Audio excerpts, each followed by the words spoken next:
All right, want to see something really cool? This is a gigantic 17-inch OLED display, and guess what?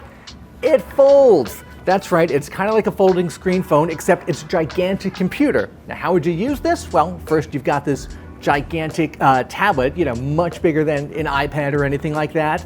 The most practical thing I would do is I would flip it around like this horizontally, kick out the little kickstand, and then take this little keyboard and put it in front of it. Now I've got a 17-inch, basically an all-in-one desktop computer. Then I could take it and fold it just like this, put the keyboard on it right there, and then I've got a 12.5-inch traditional clamshell laptop with a physical keyboard. Now, if you don't want to take the physical keyboard with you, you can pop that off and of course just use an on-screen keyboard, and then you've basically got a two-screen clamshell laptop. You can put whatever you want down here. Other windows, there's on-screen keyboard, you can put windows up here, rearrange them, and you've got the best of both worlds. A really big, really powerful, really good-looking tablet because it's an OLED screen, also a clamshell laptop, and also a little all-in-one computer. So that is the Asus ZenBook Fold. And even though it looks very cool, it is kind of like what I used to call a CEO laptop or an executive laptop, because it's so ridiculously expensive that like the CEO of the company would get one to show off, but regular folks like us could never actually afford it because it's $3,500, which frankly is a lot to spend on something that just has a regular 12th generation Core i7 CPU, 16 gigs of RAM, and a 1 terabyte hard drive.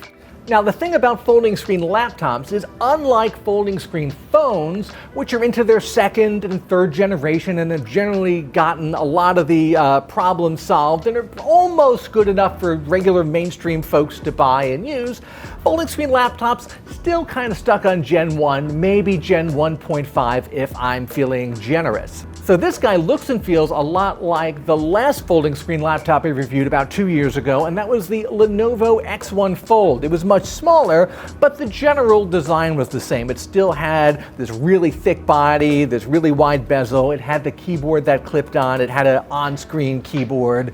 And in the 2 years since then, we haven't seen a ton of evolution in terms of the actual mechanics of these. The real big step forward in this model is the fact that it's a really big 17-inch screen and that it's an OLED screen. So even though it's a plastic screen, which is what you need because it folds, because it's an OLED screen, it looks really great when you're watching movies or you're watching TV and you have it, set up in bed or on a couch and you're just using it like a giant iPad style screen.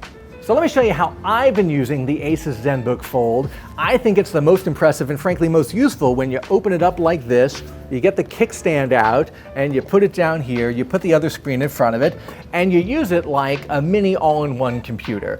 There's not a ton of flexibility with the kickstand. I can move it up a little bit and back a little bit, but that's really about it. But frankly, I'm so used to working on a 13-inch laptop, maybe a 15-inch laptop if I'm lucky, having this big 17-inch screen in front of me, especially that I can just pick up and reposition anywhere I want. That's pretty cool, and I've enjoyed using it like this, even if the keyboard and touchpad is not the best. I also found that while I was working on it, I would occasionally take it and flip it like this and turn it into a traditional laptop. I just wanted that clamshell experience. I wanted to feel, the keyboard right here, the screen right here. Especially when I was doing a lot of writing, I went back to this mode. Now this is a 12.5-inch screen laptop if you do it like this. I would not use it primarily in this mode because frankly, it's really kind of thick and chunky like this. It weighs 4 pounds, and if you're using a 12 or 13-inch laptop, that's kind of crazy to carry around with you. But having the flexibility to then pop it out into this big thing, that's totally worthwhile. It's really cool for having flexibility on the go.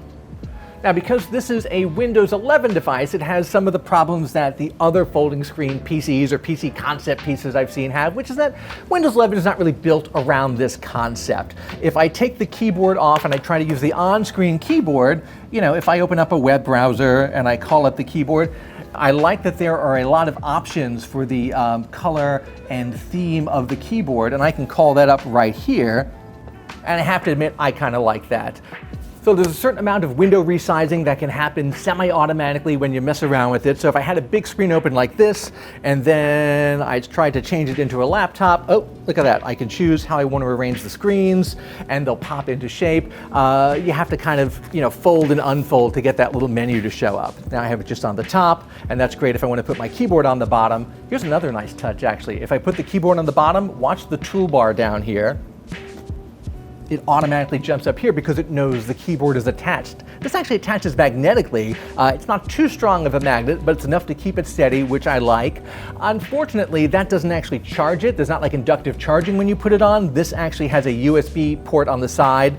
This also has a USB-C port on the side, so if you wanted to charge the device and the keyboard at the same time, you'd have to have two power cables going into it. My other thing I ran into using the physical keyboard is that even though it's Bluetooth, it didn't connect all the time for me. I always found I had to take the power switch and toggle it off and on in order to get it to connect. It's not the world's greatest keyboard, but for something, this thin and portable, you can't really expect too much. That said, for a $3,500 laptop, this kind of feels like the keyboard and touchpad on like a Black Friday doorbuster laptop.